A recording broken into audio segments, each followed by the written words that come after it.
Sa araw na nawalan ako ng trabaho at pag-ibig, hindi ko alam, ang tunay na laban ko ay magsisimula pa lang.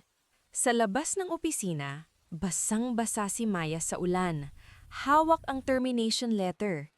Sinisisi siya sa nawawalang pera ng kumpanya. Sa gabi, nakita niya sa cellphone ang litrato. Ang boyfriend niyang si Rafael kasama ang boss niyang si Elena. Betrayal. Double pain. Pero dumating ang isang anonymous message. Hindi ikaw ang may kasalanan. May ebidensya ako. Hindi sumuko si Maya. Tinipon niya ang mga records. Nadiskubre niyang sina Rafael at Elena ang tunay na nagnakaw. Sa araw ng malaking meeting, tahimik ang buong opisina. Maya, ito po ang katotohanan. Ipinakita niya ang lahat ng ebidensya.